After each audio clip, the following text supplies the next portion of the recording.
पिया हो परदेश पिया हो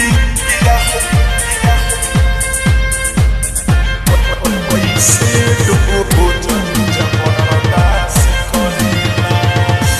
पिया हो परदेश में कैसे दो जबरदस्त करेला सैया हो परदेश में कैसे दो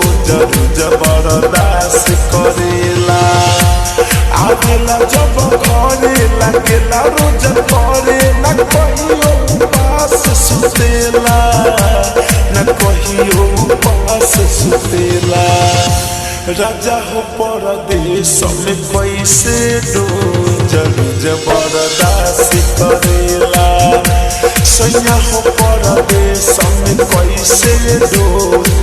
जबरदस्त करेला आवेला जब घरे लगेला तू करे न कहियो पास सुतेला न कहियो पास सुतेला पिया हो परदेश में कैसे दो जबरदस्त करेला पिया हो परदेश में कैसे दो जबरदस्त करेला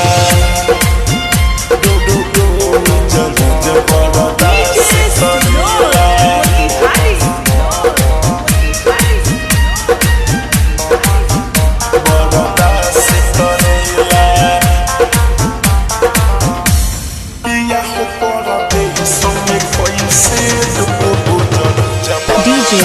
सूरज बीरपुर DJ सूरज बीरपुर DJ सूरज हल्ला करता कौन सवकिनिया के रजऊ रखले बार बहरवा हो लोर से भरल लहंगा सारी उठे भीतरी लहरवा हर पिले रोजी से जब पसैया खोजी नहीं को दिन फोन करेला नहीं को दिन फोन करेला राजा परदेश में कैसे दो जबरदस्त करेला पिया परदेश में कैसे दो जबरदस्त करेला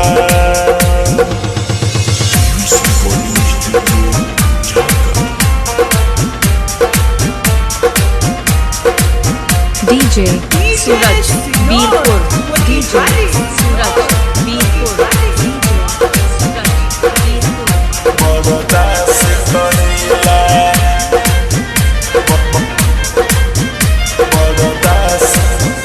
बरदास्त करेला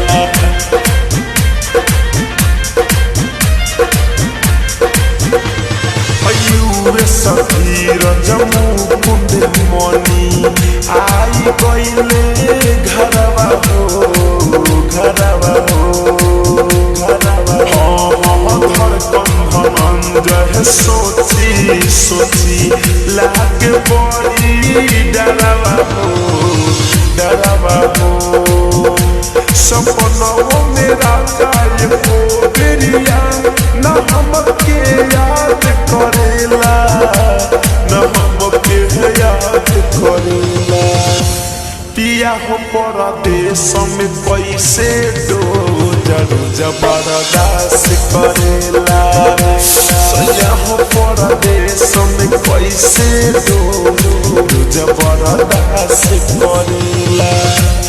आवेला जब घरे लगेला रोज करे न कहियो पास सुतेला न कहियो पास सुतेला राजा हो परदेश में कैसे दो जबरदस्त करेला सैया हो परदेश में कैसे दो जबरदस्त करेला मेरा घर है बसमतिया रोड बीरपुर मिल्लत कॉलेज के पास।